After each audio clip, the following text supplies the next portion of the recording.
saaka ilaahay bay igu xaafadda aan ka soo baxay inina way fadhiday in xalay waa la jiido ilaahay bay igu beenta aan ku sheegay abaarahaasi sanadkaasay noogu raagtay weligeed intaan jirnaa uma arag leeyahay baa daacadda bixiya xoolihii way iska tageen kolka arag abaar intaan soo jiray meel uun burroobkii nooga dii jiray meel hadday abaar meel ay noqoto meesha galba lagu bixi jiray imiga waa maseeya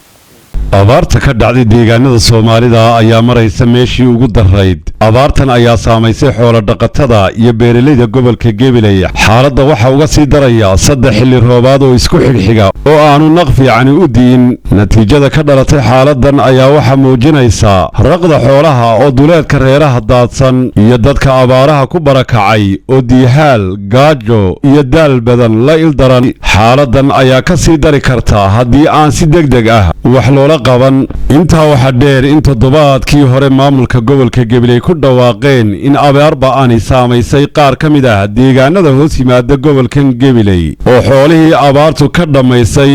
dadkuna khatar ugu jiraan inay gaajo ba'an oo soo food saartay oo ay keenayso cunto la'aan ka jirta ay saameyn ba'an ku yeelato dadka ku dhaqan deegaanada miyiga isla markaasina guddi ka kooban 9 xubnood oo ay ku jiraan qaar ka mid ah xildhibaanada golaha deegaanka oo hadda kormeer xogogaal u noqosho ah ku maraya deegaanadan haddana marka la eego xagga abaaraha iyo baaxadda ay leedahay ay xaaladda ka dhigayso mid aad u adag oo aanay wax ku ool ka soo saari karin guddida heer degmo ee hadda ku howlan wax ka qabashada ama kormeerka saamaynta abaartu ku keentay dadka ku dhaqan deegaanada hoos yimaada Gabiley waxa kaloo iyana jirta in wakhtigan aan joogno oo bishii 9aad ee 2022 maalmo koobani ka harsan yihiin gugiina wax ka yar 2 bilood inooga hadheen ay jiraan meelo roobab aan badnayn ay ka da'een oo ka mid ah deegaanadii aan maraynay iyadoo aad arkayso xoolo dhaqato intii u harsanayd kula soo qulqulasa meelahaasi ay daruuruhu ka da'een xoolaha intii yarayd ee socon karaysay ee burxaanta engegan lagu quudin jiray ayaa loola sii hayaamayaa meelaha daruurahani ay ka da'een dadka ayaa kolba meelo kooban oo daruuro aan isku xigxigin ay ka da'een ama hilaaca roobku uu uga bildhaamo ay eeganayaan iyagoon cidna ka aqoonin meeshaasi ay daruurtaasi ka hortay xoolahaasi kolba dhal loo rarayo wixii hadha halka ay fadhiistaan ayaa lagaga tegayaa dadka qaarna sida ay geediga ugu jiraan ee ay u eeganayaan kolba meel bildhaan roobihii ay ka daroortay ay xoolahoodii fara maran kala soo noqdeen iyagoo ku soo guryahoyanaya guryahoodii iyagoo aan wax xoolo ah wadan dadka qaar halkoodii ayay u daayeen iyagoo u fadhaya meelaha ay uga heli karayaan burxaanta engegtay ayay uga fadhaan burxaanta iyo welibana meelaha uladheerta oo ay ku soo rarayaan dameero sida idiin muuqata dadkii deegaanadaasi aanu ku waraysananay ayaa ku sheegay abaartan mid aan hore u soo marin dadkan iyadoo ay sheegayaan inaanay jirin meel dhaanta abaar noocan hore ma aragtay may abaar noocan wali namay soo marin abaar noocanihi odayaashii horena ma sheegin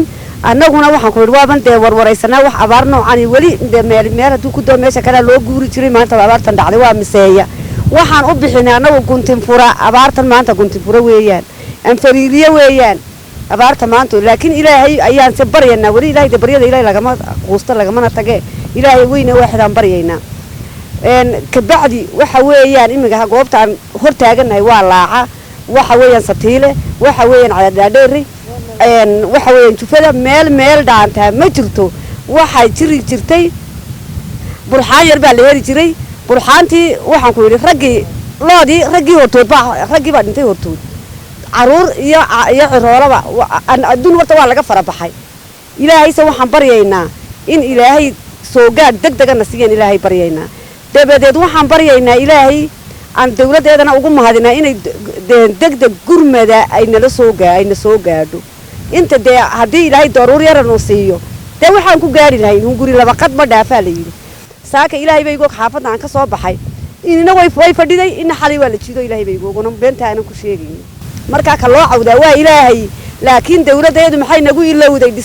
Gabiley maxay nagu ilowday wali kama hayno maxay hayday gurmad kama hayno wali wax noo yimid kama hayno dee waan ku cabanana waa dadka iyagii waa inamadayada yaryaraa waxa weeyaan maxay hayday dawladayadii dee korna Allah ay noo qaado xaaladda soo qoyska saakan ka soo baxay wallahi dad iyo xoolo wala liitaa xoolaha abaar xoog xun baa haysa xoolo way madheen baqtigoogii badda ku batay waanu jiidnay dadka iyo nimanka ku dadaalana noloshooda saan oran lahayn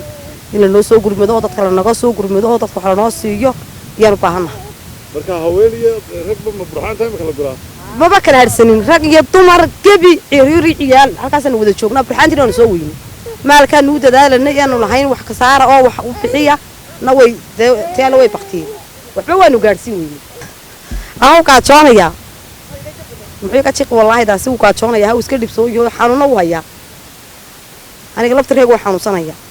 abaarahaasi sanadkaasi noogu raagtay weligeed intaan jirna numa arag leeyahay baa dee cadeeda bixiya xoolihii way iska tageen kolka dadkii baa ku jira deena waxa weeyaan dadaal noo dadaalo xagga